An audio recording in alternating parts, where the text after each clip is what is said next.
Daddy's little girl actually a bloodthirsty monster bent on your destruction? Maybe.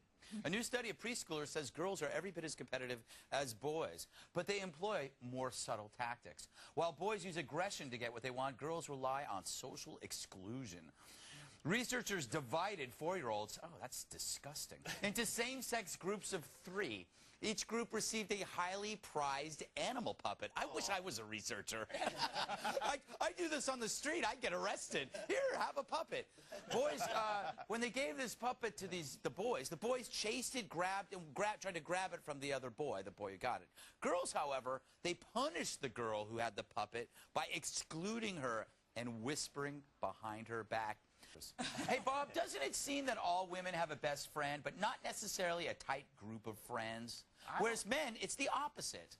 I don't know about that. My sister's got like thousands of friends. I have no friends.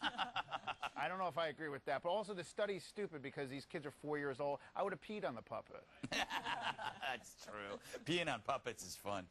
Hey, Bill, in school you were beat up a lot. Was that worse than having kids talk behind your back and excluding you? Well, first of all, I was not beat up a lot. I never had a problem with the boys because of old Smith and Wesson right here.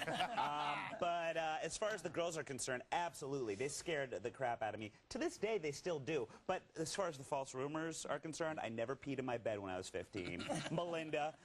But they start false rumors. They would, you know, I remember the big thing when I was in high school was if they didn't like a girl, they would tape tampons to her locker. And that was like, so yeah, it was sort of like you had a red mark on you if you had the tape tampon. Oh, my God. To I me, taught in an inner city school for a year, and when the girls started to get really angry at each other because they wore really big earrings, the earrings came off, bam, on the floor. They were like, wow. I remember this 5-year-old girl telling me that there was a mugger that lived in the park, and I was too scared to go home because I had to walk through the park, and that was just last year.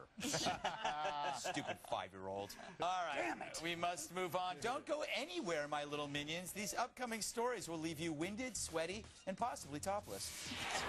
Is Madonna too wacky for a husband, Guy Ritchie? I don't know, but we'll use our best English accents to find out.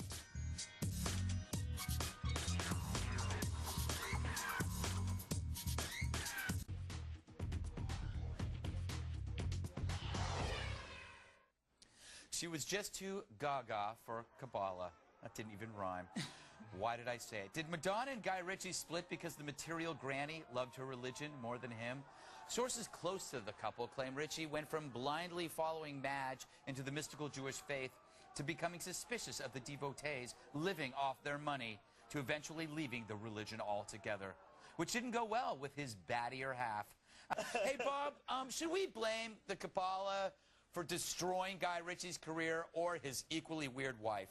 Well, I think his wife's nuts. I think you should never let religion come in between your relationship. I mean, you don't. That's why they call it faith. You don't know if religion's right. I'm Catholic. I don't know if that's right. That's why I'm Catholic just enough to get into heaven if I am right. Yes, exactly. If I'm wrong, I'm a Jew any day of the week. That's so true. Bill, has religion ever had an impact on who you would or would not date? I know you don't date Jewish guys. Greg, I don't date guys, period. My overt heterosexuality sometimes intimidates our female guests, so that's why he does that. But I love the ladies. Can't emphasize that enough, Tracy. But here's the thing. This guy, I want to know exactly what happened because he was so into this cult as well. Sorry, religion. All of Revolver, one of his movies, he laced it with Kabbalah references throughout that no one got, because no one, you know, does this. Scientology's got more members. But something happened. I assume it's just, them taking a lot of their money. I mean, Madonna's giving millions. But you know what? The other thing, too, is her marriage and that relationship has not helped his movies. Revolver was awful and swept away one of the worst movies ever, although I love it. But so bad it's good. It really is enjoyable, right? Yeah, she starred in it. Yeah, if he was a Satanist, those movies would be crushing. He's an idiot. Soundtrack by Slayer. It would be awesome. All right, I want to move quickly on to the next topic, from divorce to divinity, another religious topic. When asked who she would vote for in the upcoming presidential election, tennis pro Serena Williams revealed to Wimbledon reporters this week that her faith shuns the voting booth. She said, quote, "I'm a Jehovah's Witness, so I don't get involved in politics. We don't vote. I would vote for Obama if it wasn't for my religion." As for her almost as talented sister Venus, she refused to comment on the election period. Hey, Bob, has a Jehovah's Witness rep ever come calling on you, and what did you do to get rid of him or her? Now, they came once to my house. My dad opened the window and screamed at him. And then, I swear to God this happened. The guy turned around and threw rocks at the window. That's not... That's my dad. That's not That is not JW. peaceful. That is so Yeah. not JW. Still to come in the next 30 minutes. The halftime report from TV's Andy Levy. Tonight's report is sponsored by the wind, that wonderful flow of air or other gases that make up the atmosphere. And it's often classed as a convection current as cool air moves to occupy where hot air has just moved. Thank you, wind. No, thank you, Greg. And congrats on the weight loss.